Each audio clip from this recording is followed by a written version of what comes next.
हाँ, फिर से एक बार स्वागत है आपका आपके अपने YouTube चैनल उन्नति एकेडमी में, जिसमें आज हम देखेंगे कि क्लास 12th के सेकंड अध्याय जो है सेकंड चैप्टर जिसका नाम है क्या तो पुष्पी पादपों के अंदर लैंगिक जन्म, sexual reproduction in flowering plants के बारे में आज हम डिस्कस करने जा रहे हैं। क्लास 12th का ये चैप्टर अच्छा चैप्टर है और ये बॉटनी के चैप्टर है जिसको कि हमें अलग अलग कम्पिटिटिव एग्जाम के अंदर भी इसके बारे में क्वेश्चन सब आते रहती है। ये क्लास 12th के एनसीईआरटी का सॉल्यूशन दिया गया है जहाँ पे आपको क्वेश्चन करने में आसानी हो पाएगा, संभव हो पाएगा। हम आशा करते हैं कि ये वीडियो आपके लिए बेहतर होगा और आप इस वीडियो को ज़रूर देखें। पहला क्वेश्चन है हमारे लिए, क्या सब क्वेश्चन को एक एक करके डिस्कस करेंगे एक्सप्लेन के साथ। बस वीडियो को देखिएगा और एक बार क्वेश्चन को पहले आंसर को देख लीजिएगा और फिर से आप उस क्वेश्चन को कीजिएगा। चलिए शुरू करते हैं।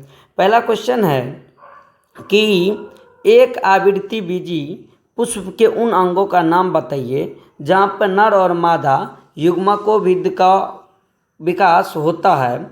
यानी कहने का मतलब कि युग्मक की जो उत्पत्ति होती है, युग्मक का जो विकास होता है उस आवृत्ति बीजी का मतलब बीज के ऊपर आवृत्ति होना, यानी ये डेवलप पुष्प के बारे में बात कर रहे हैं।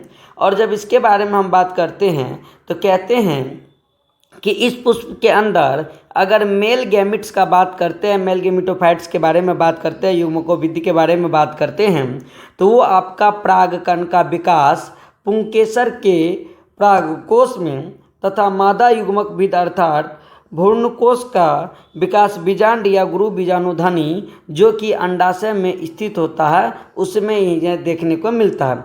यानी अगर हम बात करते हैं तो हम एक पुष्प के बारे में बात करते हैं तो एक पुष्प के बारे में जब बात करते हैं तो हमें पता है कि इस टाइप का अगर कोई एक पुष्प का स्ट्रक्चर है तो इस जगह पर हमें एक द्वि कुंडली जैसी एक रचना होती है, बायलोब्ड स्ट्रक्चर होता है जिसके अंदर बताया जाता है कि ये परागकोश कहलाता है। उस परागकोश के अंदर परागकण का निर्माण होता है, जबकि ये बीच में पाए जाने वाले जो होते हैं एक जो पुष्पासन यहाँ पर जो मौजूद होता है उस पुष्पासन पे कहते हैं कि उसी के ऊपर में ये आसन पे बैठे हुए अंडाशय, और इस अंडाशय के अंदर बताया जाता है कि मादा का युग्मक का उत्पत्ति होता है।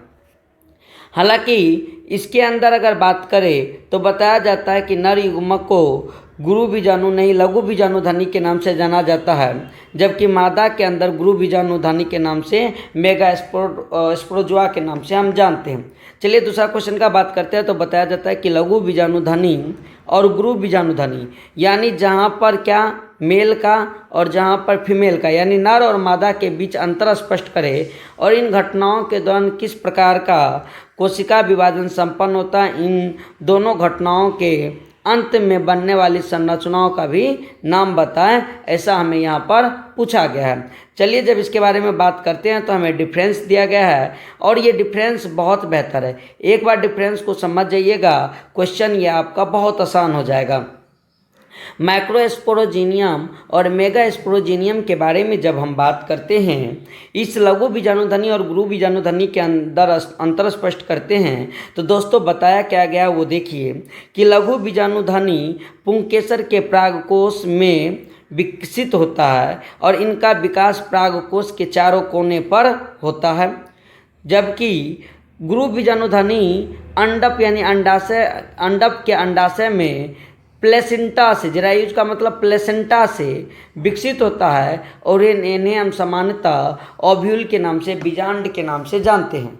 दूसरा बोला गया है कि लघु बीजाणुधनी चारों ओर से बाह्य त्वचा से, अंतः त्वचा से और मध्य त्वचा से रहता है, जबकि उसी तीनों त्वचा के बीच में एक त्वचा और भी रहता है जिसे हम टेपिटम कहते हैं और ये टेपिटम से घिरा होता है। जो बुक के अंदर फिगर दिया हुआ उस फिगर को देखने के बाद आपको समझ में आ जाएगा ये। और फिर यहाँ पे बताया जाता है कि गुरु बीजाणुधनी बीजांड जिसे हम बोलते हैं चारों ओर से एक सिर्फ बाह्य त्वचा तथा अंतः त्वचा के द्वारा वो क्या होता है, घिरा होता।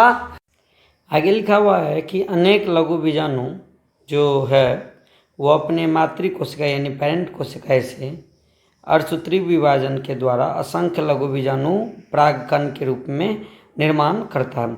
यानी इसके अंदर कहने का मतलब अगर मादा युग्मक का बात करें तो मादा युग्मक जो होते हैं वो उस लघु बीजाणु से अनेक लघु बीजाणु कोशिकाएं से सब के अंदर कोशिका विभाजन अर्धसूत्री विभाजन की तरह बहुत सारा हमारे पास वहाँ पे क्या होते हैं परागकण का निर्माण होता है। और हम जानते भी है कि अगर नर युग्मक का बात करें तो नर युग्मक जब भी बनता है वो बहुत ज़्यादा मात्रा में बनता है। आगे बात करता है कि अगर गुरु बीजाणु मातृ कोशिका का बात करें तो वो एकमात्र होता है और उसके अंदर एक अर्धसूत्री विभाजन से उसके अंदर 4 अगुणित गुरु बीजाणु मेगास्पोर्स बनते हैं। ठीक, इनमें से 3 तो नष्ट हो जाते हैं और एगो गुरु बीजाणु जो होते हैं वो आपका क्या करता है कार्य करता है और वो कार्यशील रहते हैं। जबकि चौथा पॉइंट बोला गया है कि लघु बीजाणु परागकण में रेखीय यानी उसका स्ट्रक्चर का बात करते हैं तो लीनियर टेट्राड और टी आकार अथवा या डी क्यूसेट टाइप से यानी क्रांसित टाइप से चतुष्क के रूप में वो व्यवस्थित रहते हैं। जबकि गुरु बीजाणु का अगर बात करें तो ये सिर्फ रेखीय क्रम में ही व्यवस्थित रहता है आपका। लास्ट पॉइंट इसके बारे में जब बात करते हैं तो क्या बोला गया है कि लघु बीजाणु जो होते हैं वो परागकोश से जब वो फटते हैं तो मुक्त होने पर ये पौधे के नर युग्मक भिद होते हैं, इसमें नर युग्मक ही बनते हैं। जबकि गुरु बीजाणु वृद्धि करके भ्रूण कोश एम्ब्रियोसेक बनाते हैं और यह मादा युग्मक भिद कहलाता है। इससे मादा युग्मक अंडक कोशिकाएं का निर्माण होता है। अब बताया जाता है कि देखिए सबसे एक और पॉइंट कि लघु तथा गुरु बीजाणु जनन के समय अर्धसूत्री विभाजन होता है। लघु तथा गुरु बीजाणु जनन के फलस्वरूप अंत में नर तथा भ्रूणकोश या मादा युग्मक भिद क्या होते हैं विकसित करते हैं, बनने का काम करते हैं। जबकि तीसरा पॉइंट बोला क्या गया है प्रश्न तीसरा कि निम्नलिखित में शब्दावलियों को सही विकासीय क्रम में व्यवस्थित करें। पहला आपका कौन सी है परागकण, दूसरा है बीजाणु जनन उत्तक, तीसरा है लघु बीजाणु जनन चतुष्क, प्राग मातृ कोशिका या लघु बीजाणु मातृ कोशिका या नर युग्मक। इसको हमें सही क्रम में व्यवस्थित करना है। तो सबसे पहले आता है आपका बीजाणु जनन उत्तक, उसके बाद बीजाणु जनन उत्तक के अंदर बनेगा कौन सी प्राग या लघु बीजाणु मातृ कोशिका और फिर उसी से बनता है लघु बीजाणु चतुष्क, फिर उससे बनता है परागकण जिसे लघु बीजाणु के नाम से लघु बीजाणु के नाम से जानते हैं और फिर उसके अंदर नर युग्मक यानी परागकण का बात करते हैं। तो इस तरह से बताया जाता है कि जो उसके अंदर निर्माण होते हैं युग्मक का निर्माण होता है वो इसी अकॉर्डिंग जो होते हैं वो हो पाते हैं। आगे जब बात करते हैं तो बताया जाता है कि हमारे पास एक बोला गया कि टिपिकल एंजियोस्पर्मिक बीजांड के भागों का विवरण दिखाइए और स्पष्ट तथा साफ सुथरा उसका चित्र बनाइए। तो देखिए ये एंजियोस्पर्मिक ओव्यूल्स के बारे में जब हम बात करते हैं तो इसका यहाँ पर चित्र दिया हुआ है और ये चित्र दूसरा जो क्वेश्चन आपका था वो भी इससे बेहतर ढंग से समझ में आएगा। चित्र को थोड़ा सा ध्यान से देखिएगा। देखिए सबसे आउटर कवरिंग जो होता है, सबसे बाहरी कवरिंग जो एक बीजांड का होता है हम उसको इंटीग्यूमिनेंट के नाम से जानते हैं। सबसे बाहरी को हम आउटर इंटीग्यूमिनेंट और इनर को यानी अंदर वाले भाग को इनर इंटीग्यूमिनेंट, ऊपर वालों को आउटर, और ये दोनों मिला के इंटीग्यूमिनेंट हुआ। ठीक, बताए जाते हैं कि बीजांड का अगर ऊपर वाले सिरा का बात करते हैं तो ऊपर वाले सिरा में एक इंड होता है जिसको बोला जाता है चलाजल इंड, जहाँ पर बताया जाता है कि इंटीग्यूमिनेंट जो होता है वो धीरे धीरे फ्यूज करने लगता है और या वहाँ पे पाया भी नहीं जाता। अंदर में ये वाला जो पोर्शन आपको दिख रहा होगा ये वाला पोर्शन मेन काम का पोर्शन है, तो जिसको हम क्या बोलते हैं ओव्यूल के नाम से जानते हैं, बीजांड के नाम से जानते हैं, और ये पूरा ऊपर में इसका कवरिंग होता है। कहते हैं कि इसके अंदर एम्ब्रियोसेक हमें देखा जाता है, उस एम्ब्रियो के अंदर सेकेंडरी न्यूक्लियस देखा जाता है और एक न्यूक्लियस देखा जाता है, जबकि उसके अंदर एग सेल पाए जाते हैं। कहते हैं कि ओव्यूल के सबसे नीचे वाले भाग को माइक्रोप्लेयर इंड कहा जाता है और जहाँ से ये जुटा हुआ रहता है जिस चीज़ से उसको बोला जाता है फनिकल। क्या बोलते हैं हम? फनिकल। और अंदर में जो होते हैं वो सिनर्जिड सेल भी होते हैं, एग सेल और सिनर्जिड सेल। कौन कौन सेल? एग सेल का बात करें और सिनर्जिड सेल का बात करें, ये तीन सेल जो होता है एक ही जगह पे मौजूद रहता है। फिर बताया जाता है कि इसके अंदर हैलम हमें देखने को मिलती है। तो ये सारा चीज़ जो होते हैं और उस ओव्यूल के सबसे ऊपर वाले पार्ट में एंटीपोडल सेल होते हैं। तो इस टाइप से बताया जाता है कि हमारा एक ओव्यूल का क्या बनता है, स्ट्रक्चर बनने का काम होता है। और सभी स्ट्रक्चर के अंदर जो भी हम पॉइंट को देख रहे हैं सारे पॉइंट का अलग अलग कार्य होता है, जो कि हम जब इस एंजियोस्पर्मिक ओव्यूल्स के बारे में डिटेल से बात करते हैं तो हमें वहाँ पर समझ में आती हैं। चलिए जब आगे इसके अंदर बात करते हैं तो हमारे पास अगला क्वेश्चन है, 55 नंबर क्वेश्चन है कि आप मादा युग्मक भिद्ध के एक बीजाणुज विकास से क्या समझते हैं। क्वेश्चन अच्छा है, देखिएगा। हालांकि इस टाइप के क्वेश्चन जो होते हैं वो आपको एग्जाम के पॉइंट ऑफ व्यू से उतना ज़्यादा महत्व नहीं देता, लेकिन फिर भी बताए तो बताया जाता है कि मादा युग्मक भिद्ध का एक बीजाणुज विकास यानी monospermic development of a female gametophyte का अगर बात करते हैं तो अधिकांश आवृत्ति बीजी पादपों में मादा युग्मक भिद्ध का विकास एक गुरु बीजाणुज से होता है और एक ही गुरु बीजाणु से विकसित होने के कारण हम इसे एक बीजाणुक के नाम से माइक्रोस्पोरिक कहा जाता है। इसे सबसे पहले पॉलीगोनम पौधे में देखा गया था, अतः इसे पॉलीगोनम प्रकार के भ्रूणकोश भी कहा जाता है। बीजांड का न्यूक्लियस में गुरु बीजाणु मातृ कोशिका अर्धसूत्री विभाजन द्वारा 4 गुरु बीजाणु का निर्माण करती है। इसमें से 3 गुरु बीजाणु ऊपर में भी हम बात किए थे कि नष्ट हो जाता है और एक जो होते हैं वो क्रियाशील गुरु बीजाणु वृद्धि करके और एक विभाजन के द्वारा वो भ्रूणकोश का निर्माण करता है। और इसी मादा का जब विकास होता है तो कहते हैं कि उसके अंदर 8 गो केंद्रक और 7 गो कोशिकीय संरचना जो होती है वो हमें देखने को मिलता है, यानी 8 न्यूक्लिएटेड 7 सेल स्ट्रक्चर जो होता है हमें उसके अंदर देखने को मिलता है। क्योंकि इसी के अंदर देखिए यहाँ पर बताया जाता है कि 2 जो न्यूक्लियस आपस में होता है वो फ्यूज्ड हो जाता है और 3 करके यहाँ पर जो होता है 7 गो न्यूक्लियस होता है, जबकि 3 2 5 3 8 गो करके हमें सेल वहाँ पे देखने को मिलता है।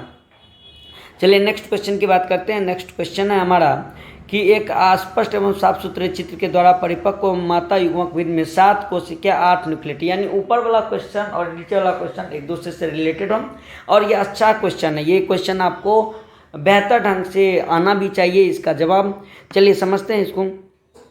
तो कहते हैं कि एक एंजियोस्पर्मिक मादा के अंदर का अगर बात करते हैं तो उसके संरचना के अंदर हमें अभी जो देखे तो 3 टाइप का चीज़ देखने को मिलता है, एक सिनर्जिड, एक एंटीपोडल और एक केंद्रक जो होता है न्यूक्लियस जो होता है वो आपको वहाँ पे 2 सेंट्रल सेल देखने को हमें मिलता है।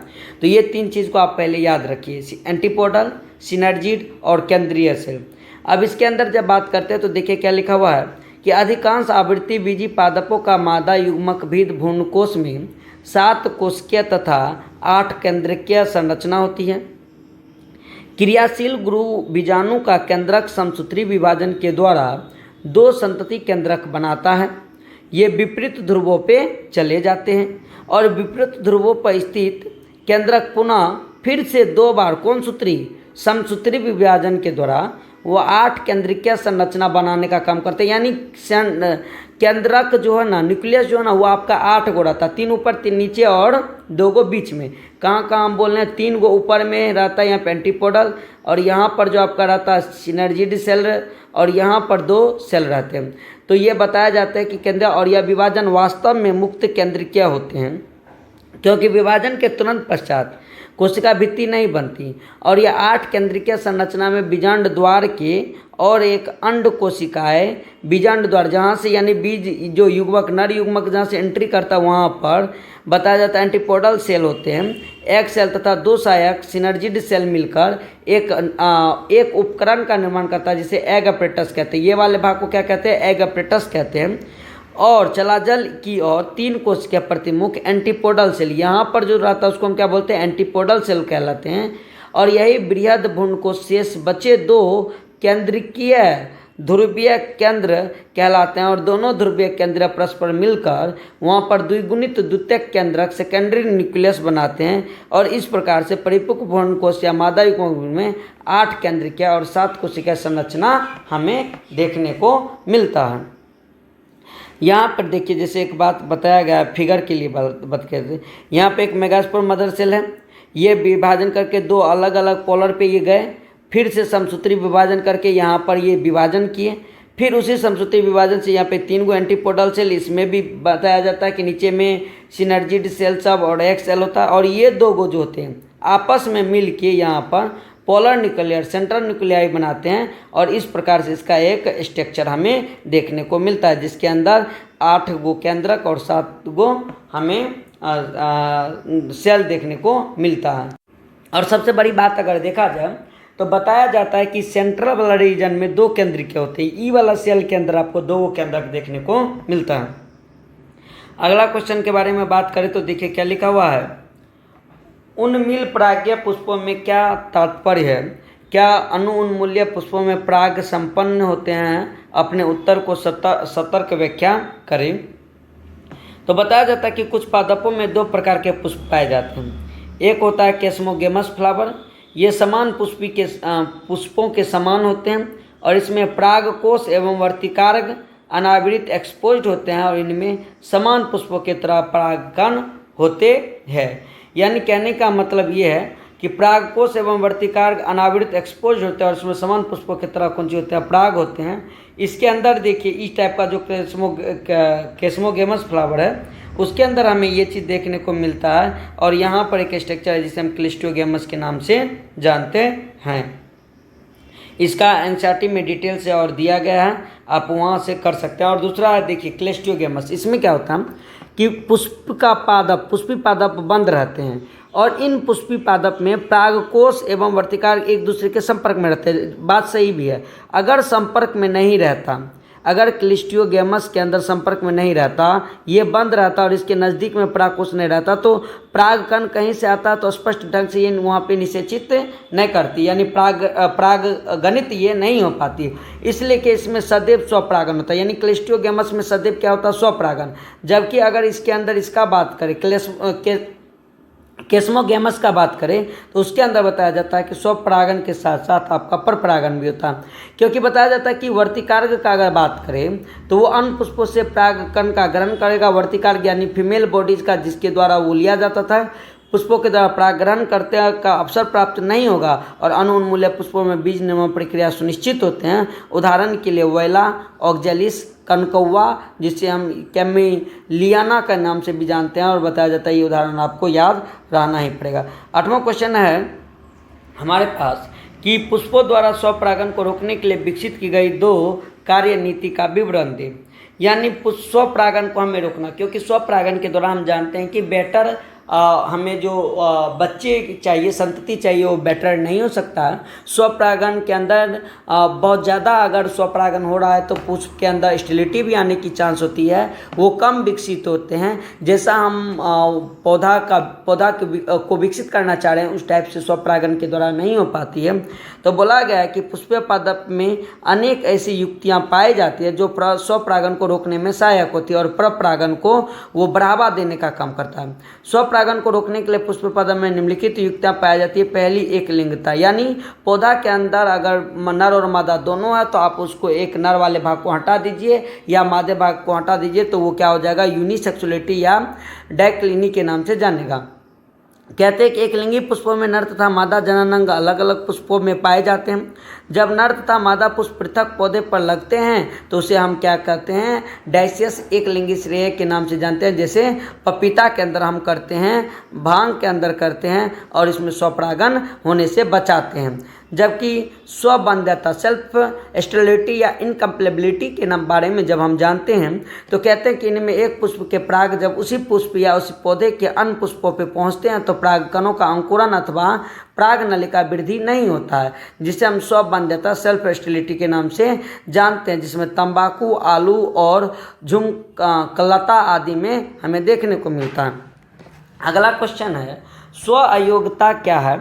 स्व अयोग्यता वाली प्रजातियों में स्वपरागन प्रक्रिया के बीज की रचना क्यों नहीं होती है? स्वप्रयोगता का मतलब होता है इनकम्पेबिलिटी। जब इस इनकम्पेबिलिटी के बारे में हम बात करते हैं तो बताया क्या जाता है, देखिए कि परागन द्वारा परागकोश से परागकण का कहाँ पे वर्तिकार्ग पर पहुँचते हैं। ये चीज़ आपका एक डिफिनेशन हो गया, बहुत बेहतर चीज़ है कि परागकण क्या है, पोलिनेशन क्या है। तो पोलिनेशन में क्या होता है कि परागकोश से परागकण जो होते हैं मादा के वर्तिकार्ग पे पहुंचने की एक क्रिया ही होती है, लेकिन यह परागकण द्वारा यह सुनिश्चित नहीं होता है कि वो परागकण जो है वो किसी एक ही जाति विशेष के है, उसी जाति विशेष के पुष्प के वर्तिकार्ग पर पहुंचेगा।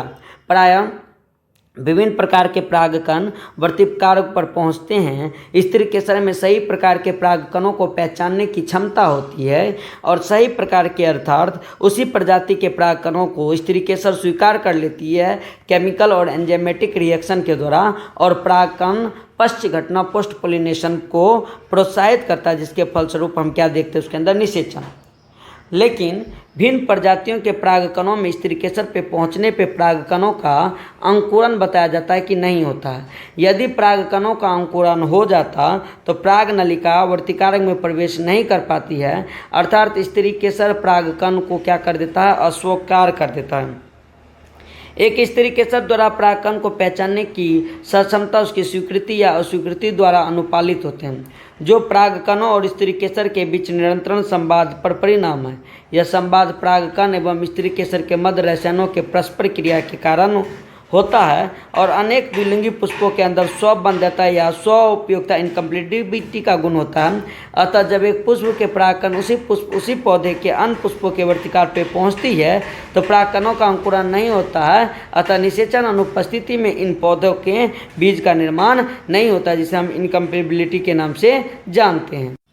10वां क्वेश्चन के बारे में बात करता तो बताया जाता है कि बैगिंग, जिसको कि बोरा वस्त्रावरण या थैली लगाना तकनीकी क्या है, पादप जनन कार्यक्रम में ये कैसे उपयोगी है।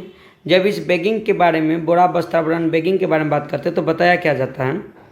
बैगिंग या बोरा वस्त्र तकनीक का उपयोग एक कृत्रिम आर्टिफिशियल हाइब्रिडाइजेशन के द्वारा प्रोसेस है। इस तकनीक के द्वारा में हम क्या करते हैं, द्विलिंगी पुष्पों में पराग के प्रस्फुटन से पूर्व ही पुष्प कलिका अवस्था से चिमटी की सहायता से परागकोश से निकाल दिया जाता है। इस प्रक्रिया को हम इमस्कुलेशन के नाम से जानते हैं और इस इमस्कुलेशन पुष्पों को उपयुक्त आकार की एक बटर के पेपर से बनी थैलियाँ से ढक दी जाती है, जिससे अवांछित परागकण वर्तिकार पर नहीं पहुंच पाते हैं और इस प्रक्रिया को ही हम क्या कहते हैं, बैगिंग कहते हैं। अब जब उस वस्त्रावृत पुष्प का वर्तिकार परिपक्व हो जाता है तब उसको कृत्रिम रूप से जमा करके और उसके अंदर फायदेमंद परागकणों को वर्तिकार पर छिटक कर उससे पुष्प का पुनः थैली से ढक दिया जाता है और इस फलस्वरूप परागकण अंकुरित होकर स्त्री केसर के बीजांड में स्थित अंड कोशिका से निषेचन करता है और निषेचन के फलस्वरूप बीज और फल विकसित होता है और इस तकनीक के फसल उन्नत किस्म जो हम इम्प्रूव कर सकते हैं वो हो पाता और अधिक उत्पादन करने वाले या रोगी या प्रतिरोधी या कीट प्रतिरोधी प्रजातियों से हमें जो बेहतर किस्म चाहिए या बेहतर उन्नत वाली वो चाहिए, उसके लिए हम ऐसा टेक्निक का यूज करते हैं। अगला क्वेश्चन है हमारे पास, त्रिसंलयन क्या है। ये अच्छा क्वेश्चन है हमारे पास और आने का भी इसका चांस रहता है जब त्रिसंलयन के बारे में बात करते हैं और ये कहाँ और कैसे संपन्न होती है। त्रिसंलयन में सम्मिलित न्यूक्लियाई का नाम बताइए। तो देखिए अच्छा क्वेश्चन है, एग्जाम के पॉइंट ऑफ व्यू से भी ये आने का चांस रहता है कि पराग नलिका में 2 केंद्रक होता है और भ्रूण कोशों में वो से मुक्त की जाती है। भ्रूण कोश में एक नर युग्मक जिसे कि अंड कोशिका सेंट्रल रीजन में रहता है फीमेल गैमिट से मिलकर जब युग्मनज बनाता है तो इसे सत्य निषेचन या संयुग्मन या सिनगैमी के नाम से जानते हैं। लेकिन उसी के अंदर जो एक और नर युग्मक बचता है जो द्विगुणित द्वितीयक केंद्रक सेकेंडरी न्यूक्लियस या 2 अगुणित ध्रुवीय केंद्रीय पोलर न्यूक्लियाई से मिलकर जब निषेचन करता है तो हम उसको क्या बोलते हैं, त्रिगुणित बोलते हैं। और प्राथमिक भ्रूण कोश केंद्रक बना लेता है और यह भ्रूण कोश में संपन्न होते हैं और इस प्रक्रिया को हम त्रिसंलयन कहते हैं। त्रिसंलयन में सम्मिलित केंद्रक में एक नर युग्मक और 2 ध्रुवीय केंद्रक के द्वारा निषेचित होता है और बोला जाता है कि आवृत्ति बीजम पौधे संयुग्मन या त्रिसंलयन को सम्मिलित रूप से द्विनिषेचन कहते हैं। यानी एक बार संयुग्मन, एक बार एक न्यूक्लियस एक नर युग्मक एक मादा युग्मक से, जबकि एक बार 2 मादा युग्मक से एक नर युग्मक जब मिलता है तो उसे हम क्या कहते हैं, त्रिसंलयन कहते हैं। और युग्मनज में जायगोट से भ्रूण और प्राथमिक भ्रूणपोष केंद्रक से भ्रूणपोष का विकास होता है। तो ये त्रिसंलयन की कहानी होती है। अब है अगला हमारे पास कि एक निषेचित बीजांड में युग्मनज की कुछ समय के प्रतिस्थापिति के बारे में आप क्या सोचते हैं। तो कहते हैं कि निषेचित बीजांड के भ्रूणकोश में युग्मनज द्विगुणित तथा त्रिगुणित प्राथमिक भ्रूण कोश केंद्रक एंडोस्पर्मिक न्यूक्लियस को छोड़कर अन्य कोशिकाएं विघटित हो जाती है। निषेचन के तुरंत बाद युग्मनज का विभाजन प्रारंभ नहीं होता। प्राथमिक भ्रूणपोष केंद्रक से एक निश्चित सीमा तक भ्रूणपोष के विकसित हो जाने के पश्चात भ्रूण का विकास प्रारंभ होता है। यह एक प्रकार का अनुकूलन है ताकि विकासशील भ्रूण को सुनिश्चित पोषण क्या कर सके, प्राप्त करा सके। त्रिगुणित भ्रूणपोष की कोशिकाएं में भ्रूण के लिए उपयोगी खाद्य पदार्थ संचित रहते हैं, जमा रहते हैं। अतः बीजांड में युग्मनज की कुछ समय तक प्रोस्तुपी भ्रूणपोष को विकास की पर्याप्त अवधि तक अवसर प्रदान करता तथा भ्रूण के निश्चित कराती। बताया जाता है कि इनमें विभेद करें। पहला है कि बीज पत्राधार और बीज पत्रोपरिक, दूसरा है प्रांकुड़ चोल और मूलांकार चोल, तीसरा अध्यावरण और बीज चोल, और उसके बाद परिभ्रूण पोषण और फल भित्ति। बीज पत्र के बारे में इंग्लिश में बात करें तो हाइपोकोटाइल, और बीज पत्रोपरिक के बारे में बात करें तो एपिकोटाइल के नाम से हम जानते हैं। देखिए, भ्रूण के बीजाक्ष यानी भ्रूण का जहाँ पर अक्ष होता है, बीज का जहाँ पे अक्ष होता है, जिसे हम इंग्लिश में टेगलम के नाम से जानते हैं। कहते हैं वो भाग जो बीज पत्र तथा मूलांकार के मध्य स्थित होता है उसे हम बीज पत्रधार के नाम से जानते हैं। यानी बीज का वो बीज पात्र का वो धार जहाँ से बताया जाता है कि डाइकोटिलीडोन या मोनिकोटिलीडोन का निर्माण होता है। दूसरा बताया जाता है कि बीज के अंकुरण के समय बीज पत्रधार के अंदर तीव्र वृद्धि के कारण बीज पत्र मृदा से ऊपर आ जाते हैं, जैसे अरंडी और सेम आदि के अंदर। जबकि इसके अंदर अगर बात करते हैं तो बताया जाता है भ्रूण के बीजाक्ष का वो भाग है जो बीज पत्र तथा प्रांकुरण के मध्य स्थित होते हैं, जिसे बीज पत्रोपरिक के नाम से हम जानते हैं। बीज के अंकुरण के समय में बीज पत्रोपरिक में तीव्र वृद्धि होने के कारण बीज पत्र मृदा में ही रह जाती है, जैसे चना और मक्का आदि के अंदर। तो यह आपका हाइपोकोटाइल और एपिकोटाइल के बीच में अंतर था। जबकि अगर हम बात करते हैं अगले के बारे में तो है कोलियोपेटाइल्स, और अगर बात करें तो कोलियोरिजाई के नाम से जाना जाता है, रजाई के नाम से, कोलियोरिजाई के नाम से जाना जाता है। तो बताया जाता है कि इसके अंदर प्रांकुड़ चोल और मूलांकार चोल। प्रांकुड़ का मतलब होता है, यहाँ से अगर बात हम करें तो ये कोटिलीडोन्स के ही बेसिस पे बात किया जाता है। कहते हैं कि जब हम मोनोकोटिलीडोन्स भ्रूणीय अक्ष के अंदर का बात करते हैं तो इसका बीज पत्र जो होता है वो SK2। हमारे पास अब यहाँ पर एक सवाल है 14 नंबर कि एक सेब को आभासी फल क्यों कहते हैं और पुष्प का कौन सा भाग फल की रचना करती है। कहते हैं कि पुष्प के अंडाशय से अगर कोई फल विकसित होता है तो उसे हम सत्य फल के नाम से जानते हैं, और कभी कभी फल के निर्माण इस अंडाशय के अतिरिक्त पुष्प के अन्य भाग से भी हो जाता है, और उस फल को हम किसके नाम से, फॉल्स फ्रूट या आभासी फ्रूट्स के नाम से जानते हैं। सेब जो होता है वो एक आभासी फल है, क्योंकि बच्चों इसके बनने में अंडाशय के अतिरिक्त पुष्पासन का भाग लेता है। कौन चीज लेता है दोस्तों, पुष्पासन का भाग लेता है। अगला क्वेश्चन है विपानुसन से क्या तात्पर्य है और एक पादप प्रजनक कब और क्यों इस तकनीक का प्रयोग करता है। कहते हैं कि इमास्कुलेशन विपानुसन का बात करते हैं तो ये बताया जाता है कि द्विलिंगी पुष्पों में जब पराग प्रस्फुटन होते हैं, रप्चर करते हैं, फटते हैं, तो उससे पूर्व पुष्प कलिका से चिमटी की सहायता से पराग कोश को पृथक करना विपुंसन इमास्कुलेशन के नाम से जाना जाता है। अगला क्वेश्चन है पादप प्रजनक प्लांट ब्रीडर्स इस तकनीक का उपयोग कृत्रिम संकरण करने के लिए, आर्टिफिशियल हाइब्रिडाइजेशन के लिए किया जाता है, और विपुंसन तथा बोरा वस्त्र तकनीक बैगिंग वाला इस तकनीक के द्वारा फसलों से हम उन्नत किस्म विकसित करने का प्रयत्न करते हैं। यानी कहने का मतलब स्वपरागन को रोक के क्रॉस पोलिनेशन यानी आर्टिफिशियल हाइब्रिडाइजेशन के लिए इस प्रयोग को हम उपयोग में लाते हैं। अगला क्वेश्चन है यदि कोई व्यक्ति दोस्तों कि यदि कोई व्यक्ति वृद्धि कारकों का प्रयोग करते हुए एक अनिषेचक फलन को प्रेरित करता है तो आप प्रेरित अनिषेक फलन के लिए कौन सा फल चुनते हैं और क्यों चुनते हैं। इंग्लिश में बोले तो पार्थिनोकार्पी होते हैं दोस्तों। कहते हैं कि निषेचन के फलस्वरूप बीजयुक्त फल बनते हैं और अनेक प्रजातियों में बिना निषेचन के फल बन जाते हैं। ये फल बीज रहित होते हैं दोस्तों, जैसे कि केला, अंगूर आदि, और इन फलों के अनिषेचक फलानी फल यानी पार्थिनोकार्पिक फ्रूट्स कहते हैं दोस्तों। और इस प्रक्रिया से अनिषेचक फलन यानी पार्थिनोकार्पिक के नाम से जानते हैं।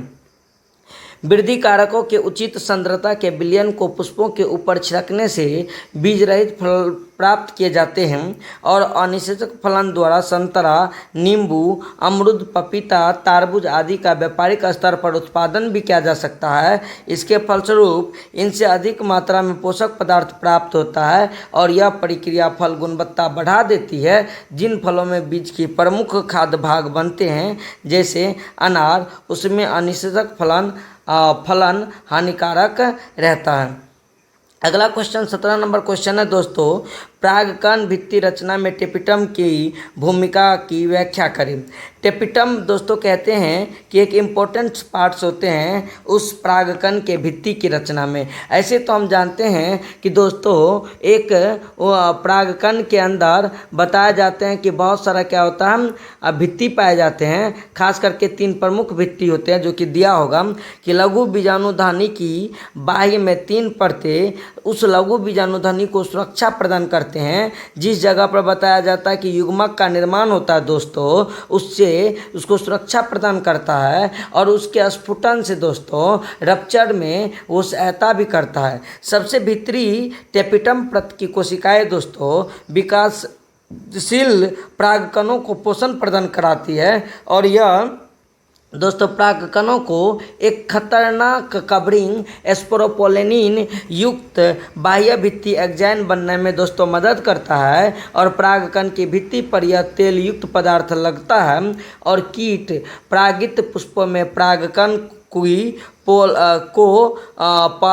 पोलन कीट का निर्माण में भी टेपिटम जो होता है दोस्तों वो मदद करता है। सबसे इम्पोर्टेंट दोस्तों आपको याद रखना है कि उसको पोषण के लिए टेपिटम जो होता है वो सबसे महत्वपूर्ण होता है दोस्तों। परागकण को जो पोषण प्रदान करता है दोस्तों वो टेपिटम के द्वारा ही होता है और यह हार्ड एक चीज़ से स्पोरोपोलेन से ये बना है। तो दोस्तों अगला एक इम्पोर्टेंट क्वेश्चन है दोस्तों, क्या असंग जनन क्या है और इसका क्या महत्व है।